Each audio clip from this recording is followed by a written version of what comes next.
Beste urte batez ere, Laskoren ikastolan hemen festa ospatzen ari zarete, eta azaldu guztu ze izan da gaurko antolatu duzuena, ze ekitaldi izan dituzue? Goizean goiz hasi gea, lehenengo antolatu dugu bizikleta martxa bat, herrian buelta eman dugu, eta oso arrakastatsua, oso boreia izan da ikustea gure ikasleek eta familia guztik bizikletan ibiltzen. Gero ja hemen ikastolan bertan 12 izan dugu aurrezkuntzako aurren jaialdia, abesbatzaren emanaldia, eta orain zerbait hartu ondoren bazkariakin hasiko gea. Bazkaltzeko ere, 1000 pertsonatik gora bilduko zarete, azkar esaten da.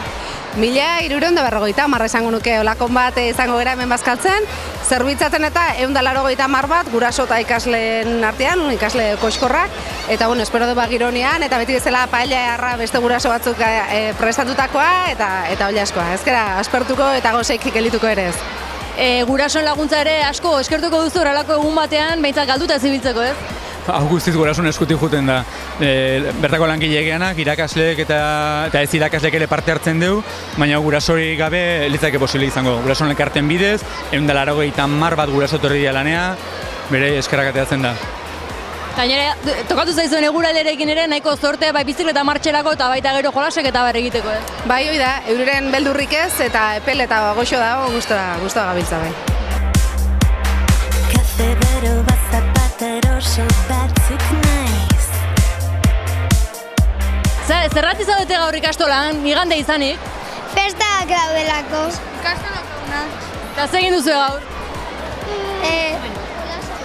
Jolasa eta jolastu, antzerkik eta altxorraren bila. Parte hartzen duzu normalean, hemengo jokuetan? Bai, ez! Zergatik ez? Pereza ematen jolasten hobetu da.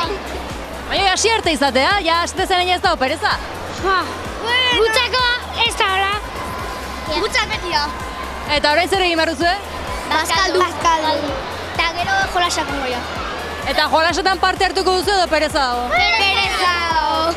Zu edo be perezakin? Bai. Ez nahi. Ni bai.